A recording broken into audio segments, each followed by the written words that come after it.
Hello, my name is Ken, and I attend Brookside Baptist Church in Kanata. This is Brookside Banter, where we look at some of the questions that have come up as a result of the topic we covered this past Sunday. This week, we are asking the question, is God really the creator of the universe? We don't have time to get into a lot of detail, but here are some of the questions that came in with it, at least a start of an answer. The first question that we got this week was, where did God come from? This question often comes up, but it's really based on the idea that God is part of creation, or that he is just a scaled up version of a human being.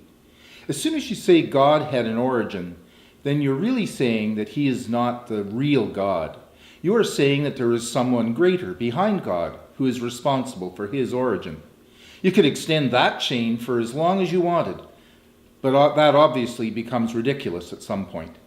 Certainly the biblical position is that the God of the Bible is the only God and that he is eternal and infinite. He is not bound by space and time as we are. Space and time are part of his creation. God had no origin. He just is.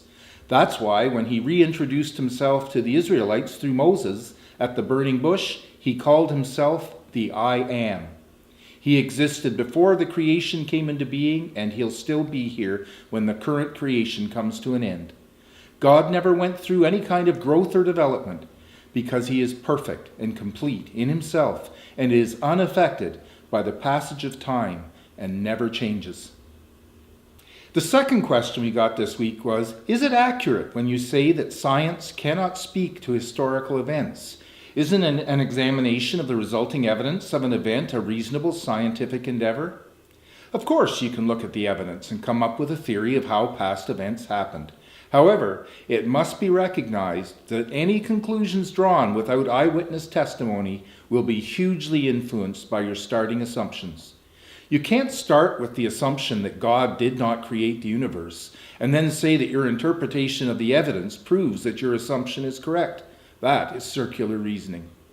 There is clear evidence, for example, of catastrophic events that had effects on a global scale in the past. There are thousands of feet of horizontal rock layers laid down in water and full of fossils all over the earth.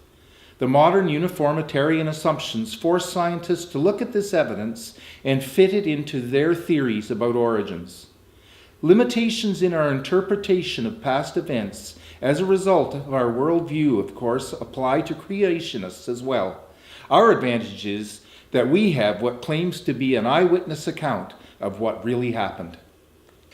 The third question we got was, The third question we got this week was, why do we have to say that there has to be a beginning?